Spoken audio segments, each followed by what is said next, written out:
New sponsor by Lords furniture জগতের এক উজ্জ্বল নাম। নিজেদের ঘরকে সুন্দর আসবাব দিয়ে সাজাতে আজই আসুন আমাদের প্রতিষ্ঠানে।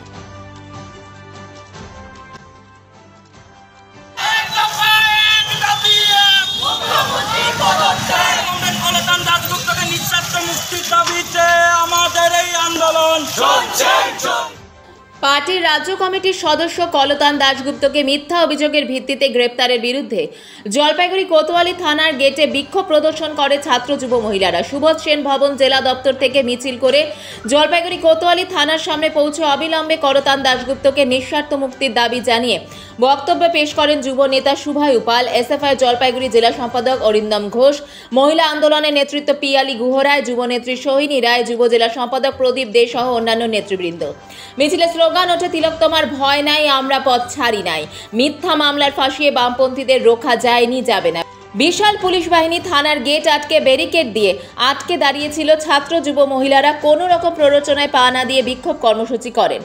নেতৃবৃন্দ বলেন, যুবনেতা কলতান দাশগুপ্তকে তৃণমূলের দলদাস পুলিশ নিঃশর্ত মুক্তি না দিলে আগামী দিনে লড়াই আরো তীব্রতর হবে। দাশগুপ্তকে যদি নিঃশর্ত মুক্তি দেওয়া না হয় তাহলে এই আন্দোলন আরো বৃহত্তর রূপ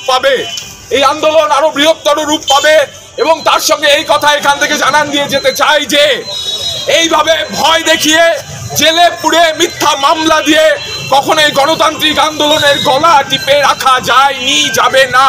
আপনারা জানেন যে ইতিমধ্যে গোটা রাজ্য জুড়ে বিক্ষোভ চলছে বিভিন্ন থানার মধ্যে।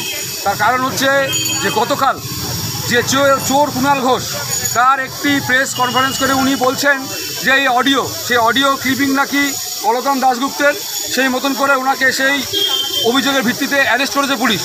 আমরা তীব্র ধিক্কার জানাই যে কুণাল ঘোষ আগামী দিনে বিগত দিনে যেভাবে বলেছিলেন যে সারদা কাণ্ডে সবথেকে যদি বেনিফিশিয়ারি হয় সে হচ্ছে মাননীয় মুখ্যমন্ত্রী, তাহলে তো মুখ্যমন্ত্রীকে অ্যারেস্ট করা উচিত ছিল পুলিশের।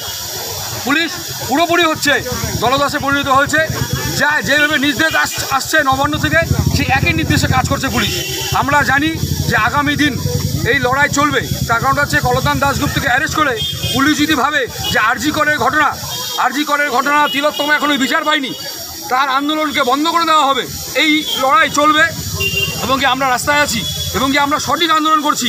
ছাত্র যুব মহিলা সংগঠন আমরা প্রথম দিন থেকে এই লড়াইতে আছি এবং আগামী দিনেও থাকবো।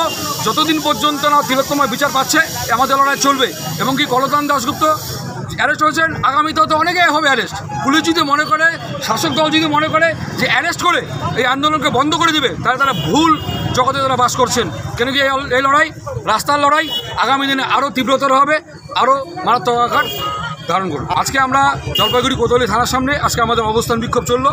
আমরা জানান দিলাম যে আগামী দিনে আমরা প্রয়োজন বোধে আমরা এসপি অফিসও ঘেরাও করবো। আপনার নাম ডিএফআই জেলা সম্পাদক। ৮০ বছরের ঐতিহ্যবাহী শিশুনিকেতন প্রিপারেটরি বিদ্যালয়ের ভর্তির আবেদনপত্রের বিজ্ঞপ্তি। ২০২৫ শিক্ষাবর্ষে শিশুনিকেতন প্রিপারেটরি বিদ্যালয়ে ভর্তির আবেদনপত্র আগামী ২রা সেপ্টেম্বর ২০২৪ হইতে ৩০শে সেপ্টেম্বর ২০২৪ পর্যন্ত বিদ্যালয়ের অফিস থেকে দেওয়া হবে। আবেদনপত্রের মূল্য ১৫০ টাকা।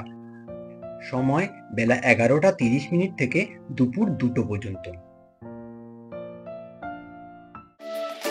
মা আসছে দেদার আনন্দ আর খুশির দিন। আর এই আনন্দের দিনগুলোতে নিজেকে আর কাছের মানুষকে সাজিয়ে তুলতে আজই আসুন মেজাজ বিশাল মহেশ্বরী রিটেল আউটলেটে আর কিনে নিন আপনার পছন্দের কুর্তি, ফ্যান্সি শাড়ি, কাঞ্জিভারাম, ঢাকাই জামদানি আর সুতির শাড়ি।